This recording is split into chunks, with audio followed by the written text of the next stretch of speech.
विवेक देश पांडे सर, हम बात जो कि घोषणा पत्र की कर रहे हैं इस समय, थोड़ा सा अभी एक सवाल मैं घोषणा पत्र के ले लूं, फिर उसके बाद जरा हम लोग चुनाव पे चलेंगे। सर, घोषणा पत्र से जनता जो है वो जुड़ती है, कितना जुड़ पाती है वो, और कितना भरोसा कर पा रही है आज की तारीख में घोषणा पत्र पर पार्टियों के? क्योंकि घोषणा पत्र का सिलसिला तो पहले से चलता आ रहा है, लेकिन अभी इस पर चर्चा ज्यादा होने लग गई है। क्या वजह देखी जा रही है इसमें? ये बहुत इंटरेस्टिंग इम्पोर्टेंट एंगल है। अब की बार जो इलेक्शन हो रहा है वो बहुत ज़्यादा वेलफेयर मेजर्स को सेंटर में रख के इस बार के चुनाव हो रहे हैं। ये एक तरह से बहुत अच्छी बात है, क्योंकि हमने देखा है कि पिछले 10 सालों में सारे चुनाव जो है वो धर्म को केंद्र में रख के और धार्मिक मुद्दों को केंद्र में रख के किए जा रहे थे। उससे थोड़ा सा ध्यान लोगों का हट गया है, और जिसको हम वेलफेयर मेजर्स कहते हैं, लेकिन वेलफेयर मेजर्स की डेफिनेशन जो है उस डेफिनेशन में ये बैठता है ये सब या नहीं, ये अपने आप में एक अलग डिबेट है। लेकिन आमतौर पर हम जनरली उसको वेलफेयर मेजर्स, लोक कल्याणकारी राज्य जिसको कहते हैं, इस तरह की इस तरह के मुद्दों पर ये डिबेट अभी आज आया है। ये बहुत अच्छी बात है। धार्मिक मुद्दों से लोगों का थोड़ा सा ध्यान हटा है, ये एक बहुत अच्छा अचीवमेंट है इस इलेक्शन में, ऐसा मैं मानता हूँ। लेकिन अगर हम आर्थिक मुद्दों की बात करें और लोगों के कल्याण के लिए जो भी योजनाएं करना है उन योजनाओं की बात करें, तो जिस तरह के प्रोमिसेस दिए जाते हैं और जिस तरह की योजनाओं के अनाउंसमेंट्स होते हैं, जिस तरह के प्रॉमिसेस दिए जाते हैं, ये सारे क्या एक सही आर्थिक दिशा में देश को ले जाने वाली बातें हैं? इसके ऊपर भी विवाद हो सकता है, इसके ऊपर होना चाहिए, क्योंकि ज्यादातर मैनिफेस्टोज में अभी एक कॉम्पिटिटिव फ्रीबीज, एक स्पर्धात्मक दृष्टि से लोगों को फ्री में सारी चीजें देना, ये इस तरह की एक होड़ लगी है, एक होड़ मची है। और उसमें फिर आर्थिक जो भी बैलेंस है, इकोनॉमिक बैलेंस जो है, उसको कहीं ना कहीं हम लोग क्या हम उस बैलेंस को डिस्टर्ब कर रहे हैं, इस तरह के सवाल भी खड़े होते हैं। लेकिन ये सिर्फ यहाँ तक सीमित नहीं है, इसमें बहुत सारे नैतिक मुद्दे भी हैं। मतलब एक तरफ तो मोदी सरकार ये कहती है कि उनका सबसे बड़ा नारा है कि आत्मनिर्भर भारत। अब आत्मनिर्भर भारत का मतलब क्या होता है? आत्मनिर्भर भारत का मतलब क्या ये होता है कि एक देश के तौर पर हम आत्मनिर्भर हो? अगर ऐसा है तो क्या इस देश का हर एक नागरिक भी आत्मनिर्भर नहीं होना चाहिए? आत्मनिर्भर भारत का मतलब भारत के जो भी हमारे जितने भी गवर्नेंस के एस्पेक्ट्स है, इकोनॉमी है, जो भी है, उसमें हम आत्मनिर्भर होना, इसका मतलब क्या ये नहीं होता है कि इस देश का हर नागरिक आत्मनिर्भर हो? कहने का मतलब ये है कि वो अपने बलबूते पर अपनी जिंदगी जी सके। क्या वो उसको इस लायक नहीं बनाया नहीं जाना चाहिए? क्योंकि किसी भी देश की आर्थिक नीति का अंतिम उद्देश्य यही होना चाहिए कि उस देश का जो नागरिक है, सबसे निचले स्तर पर रहने वाला नागरिक है, वो अपनी जिंदगी माफ कीजिएगा, दया पर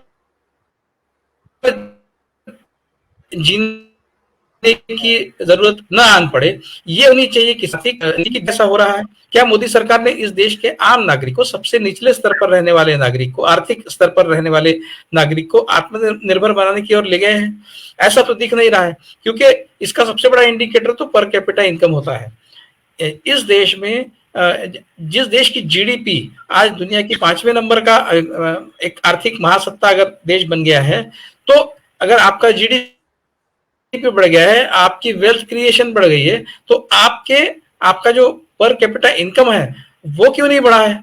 इसका मतलब स्पष्ट है कि जो पैसे वाले लोग हैं वो और ज्यादा पैसे वाले हो गए, और जो गरीब लोग हैं उनकी आमदनी में ज्यादा इजाफा नहीं हुआ है। इसके चलते ही ये जो इम्बैलेंस है, इसके चलते ही पर कैपिटा इनकम जो है उसमें बढ़ोतरी नहीं है। वो आज भी $2300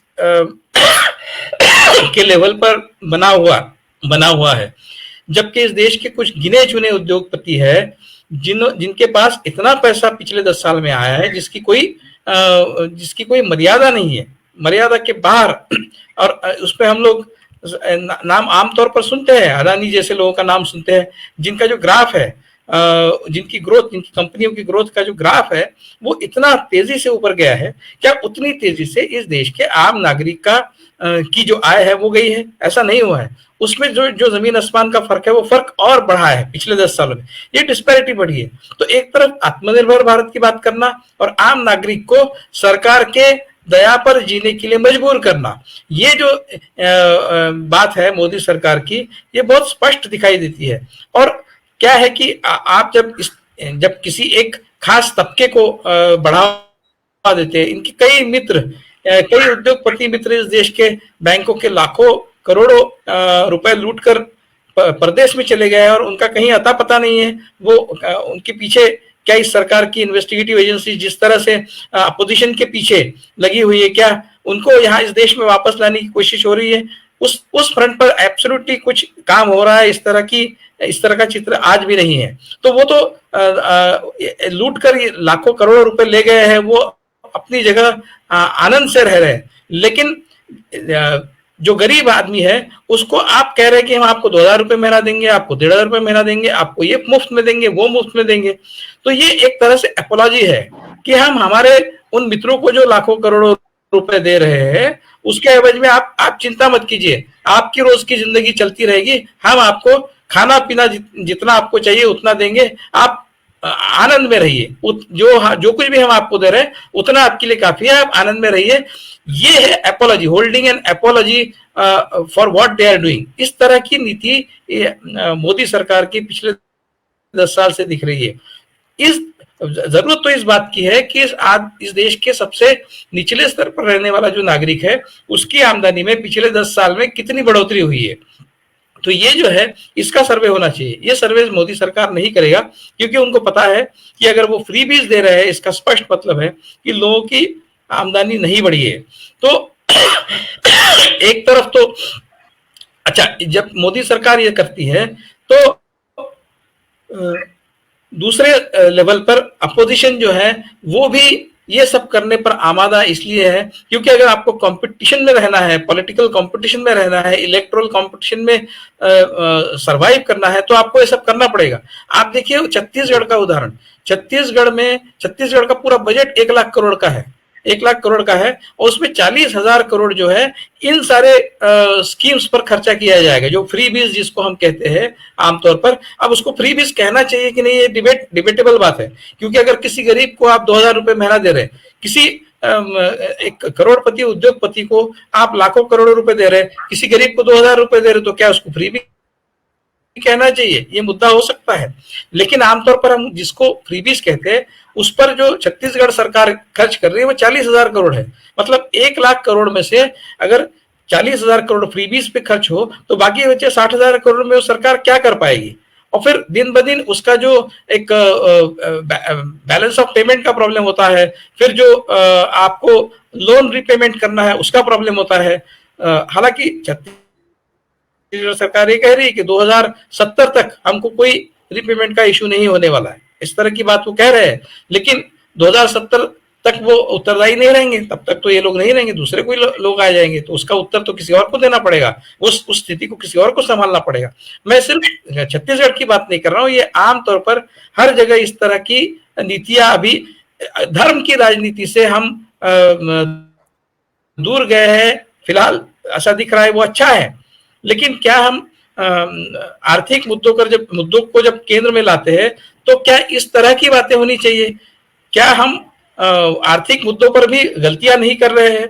इसके बारे में विचार होना चाहिए। धार्मिक मुद्दों पर तो हमने बहुत गलतियां की, लेकिन आर्थिक मुद्दों पर एक सही आर्थिक नीति अपनाया जाए जिससे इस देश का आम नागरिक आत्मनिर्भर हो। इस तरह की कोशिश होती हुई नहीं दिख रही है सारी पार्टियों की तरफ से। सिर्फ लोगों को